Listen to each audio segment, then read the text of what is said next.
Exam হয়েছে।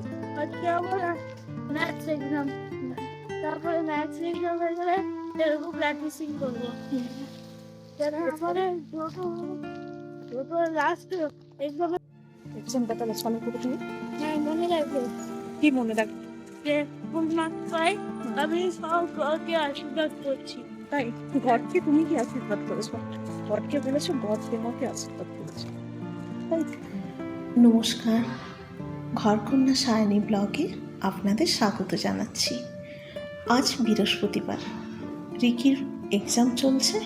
আজ ওর math exam, কাল অবশ্য এক্সাম শেষ হবে। সকালে ওকে সুন্দর করে তৈরি করে এখন আমরা চলেছি স্কুলের পথে। যেতে যেতে ওর সঙ্গে কত গল্প করলাম। ওর ছোট ছোট কথাগুলো শুনে আমার তো হাসিই পায়, আপনাদেরও নিশ্চয়ই ভালোই লাগবে। স্কুল থেকে ফেরার পথে রাস্তার ধারে অনেক হলুদ ফুলে ভরা একটি গাছ দেখলাম। আমার তো মনে হলো এগুলো বোধহয় সর্ষে গাছ। আপনারা কমেন্ট করে জানাবেন তো আমি ঠিক বলছি কি না।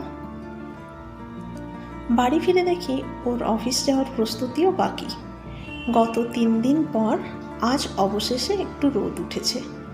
টানা বৃষ্টির পর এই রোদ যেন মনটাকে আলোকিত করে দিল।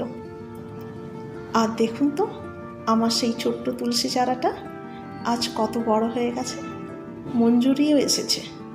প্রথম মঞ্জুরিটা জানেন আমি ভগবান বিষ্ণুকে অর্পণ করেছি। শুনেছি তুলসীর মঞ্জুরি ভগবান বিষ্ণুর খুব প্রিয়।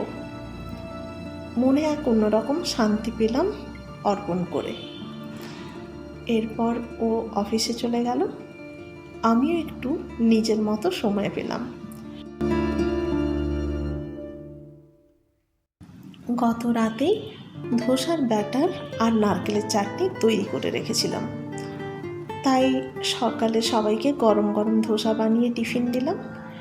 এবার নিজের জন্য 2টো ধোসা বানিয়ে নিলাম। জানেন, দিনের ব্যস্ততার মাঝেও নিজের জন্য একটু সময় রাখা খুবই দরকার। সারাদিন আমরা পরিবারের সবার কথা ভাবি, সবার যত্ন নিই। মাত্র কয়েকটা শান্ত মুহূর্ত, 1 কাপ চা, প্রিয় একটা গান কিংবা জানালার পাশে বসে একটু আকাশ দেখা, এই ছোট ছোট মুহূর্তগুলোই জীবনের নতুন শক্তি এনে দেয়।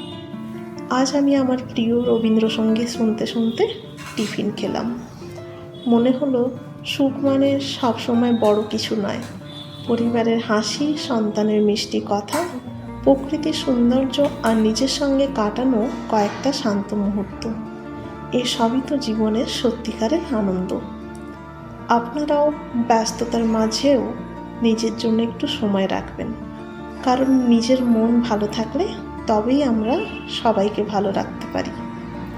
আজকের ব্লগ এখানেই শেষ করছি।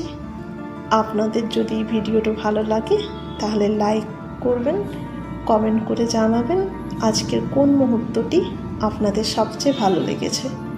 আর এমনই সাধারণ জীবনের সুন্দর সুন্দর মুহূর্ত দেখতে আমাদের চ্যানেলটি সাবস্ক্রাইব করতে ভুলবেন না।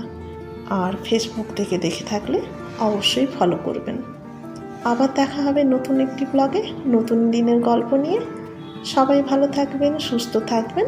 নমস্কার।